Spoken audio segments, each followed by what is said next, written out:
Hello mga kataba! This is your Mommy Iris, ang dakilang guro na nakarating sa Canada dahil nangarap ng mas magandang buhay.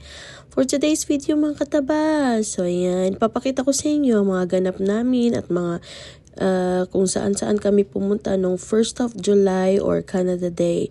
So umpisahan natin mga kataba, ayan, umaga pa lang lumabas na kami kahit may mga muta pa yung mga mata namin mga kataba.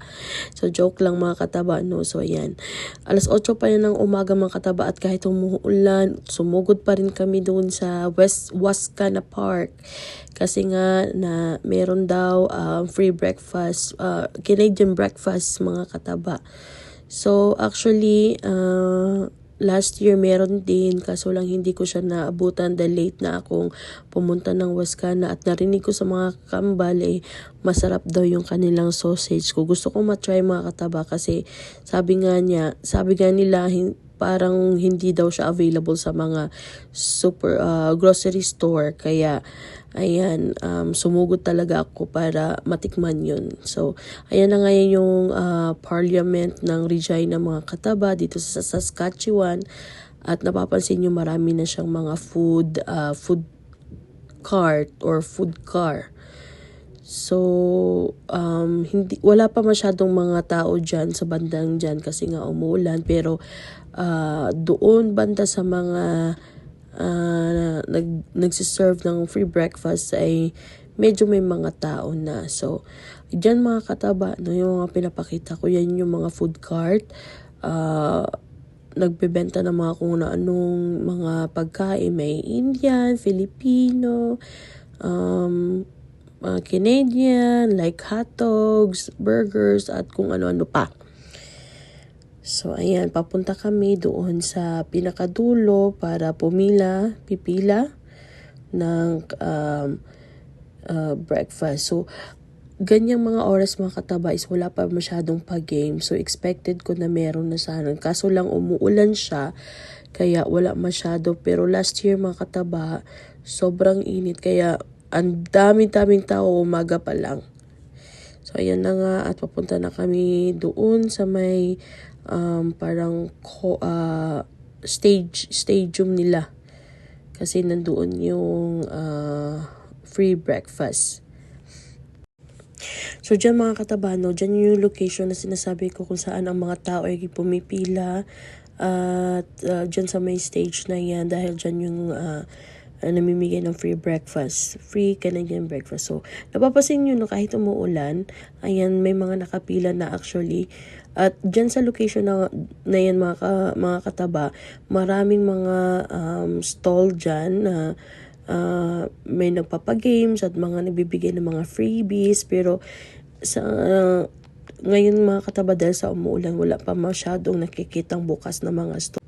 So, ayan na nga mga kataba at kumakain ako ng sausage at pancake nila. At totoo nga ang chismis mga kataba dahil napakasarap nga naman ng sausage at pancake nila. So, hindi ko na pala na-video yung pagpila ko at pagkuha ng pancake at sausage na yan kasi ang nagsiserve mga kataba is parang yung vice governor yata nila dito sa Regina. So, nahiya naman ako at hindi na ako nag-video. So, ayan, at na-enjoy ko na lang yung pagkain. At hindi lang yun mga kataba. So, ayan, tumila na pala yung ulan dyan at nag-umpisa na kami maglaro ng mga kung ano ng mga Canadian games dyan sa may parliament. So, enjoy kayo mga kataba sa panonood.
Grabe mga katawa, sobrang pagod namin. Imagine niyo mula umaga, alas 8 ng umaga ay nandyan na kami sa Westcana Park at walang upuan mga kataba dahil nga basa din yung damuhan, kaya ayan, naisipan namin umupo dyan sa may lake.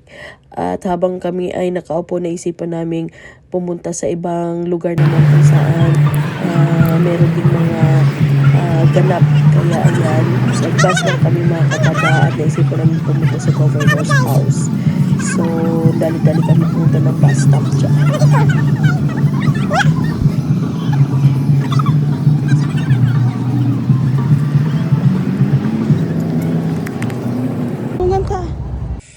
At ayan, nakarating na kami dun sa governor's house. Actually mga kataba, marami din silang mga pakulo dito at mga pag-games. Pero ideal ito sa mga family mga kataba, kasi mostly yung mga pakulo nila is pambata, pang-family, at saka meron din silang mga pagkain na mga stall. Ayan, located pala yan sa Judney, which is the governor's house.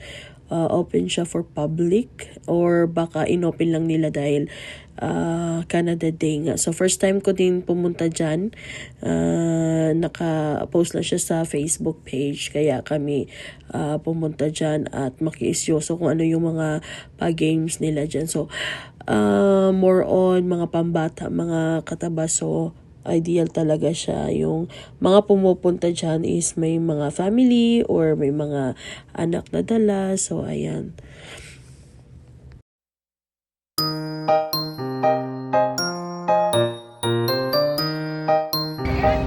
Maligyan mo din.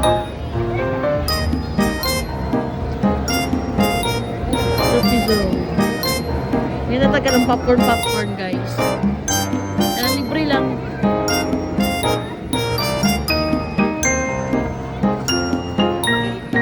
Oh, laban.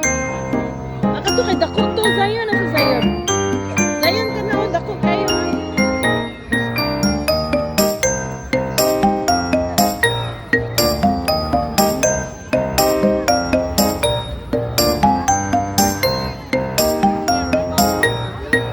Let's go. Ah, good. Minsan siya? Eh, kamura ka na nagpunal. Parang mo naman kalata kay Gigan. Gabi. Mag-hiking na, eh. Mag-hike. Yeah, perfect for hiking. Siguro guys. Sige daw. Libre na siya. Oo. Very good. Ay, make mo open. Libre daw ko, ano, moms? Pilahan na nato, moms. Ba't ka nung popcorn? Boot ba?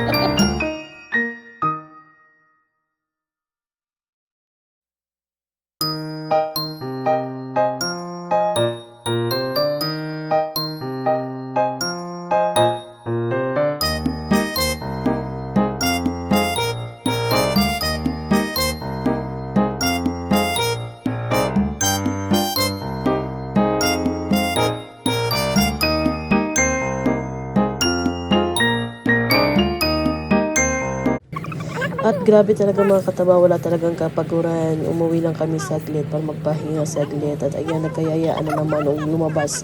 So gabi na yan mga kataba, no? So medyo maliwanag pa. Pero actually mga bandang 10 o'clock na yan. At maghihintay nga kami ng fireworks. Manonood kami ng fireworks. At mag-uumpisa nga siya ng 10:30 kasi yun yung talagang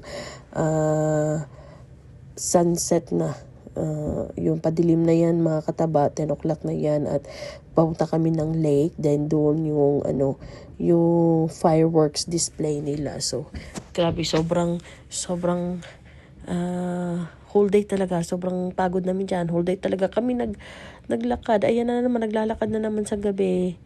So enjoy nyo na lang din mga kataba ang fireworks display.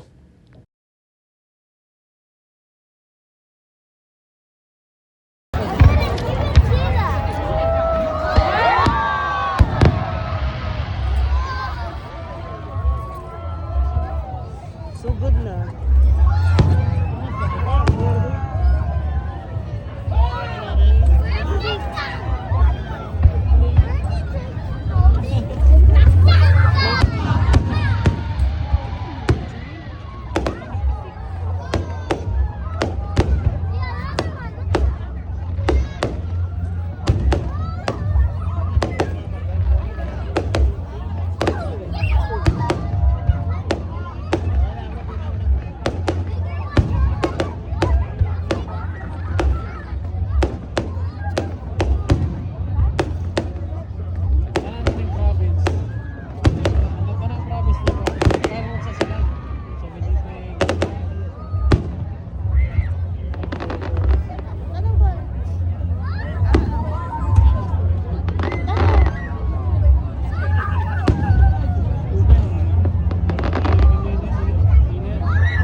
Yan na, nawala.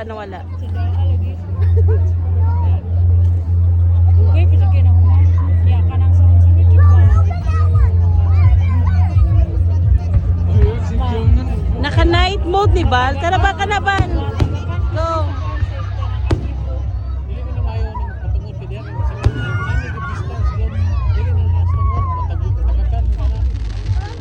Wala pa, sige lang. Sige lang kay mukha, daganon ako.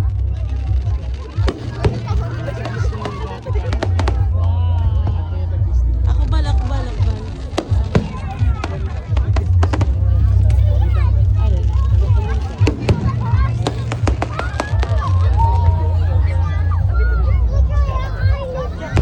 Picture.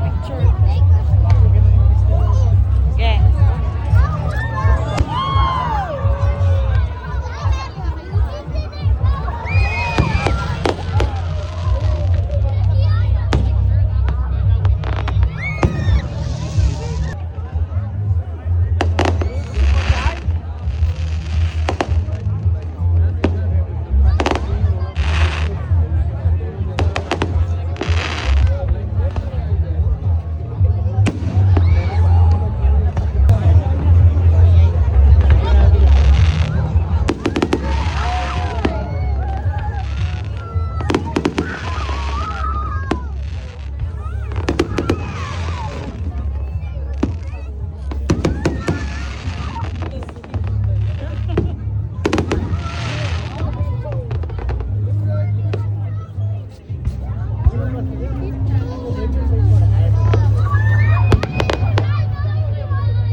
Tama, gini kay.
Dili mo kita sa nagpadagan ko sa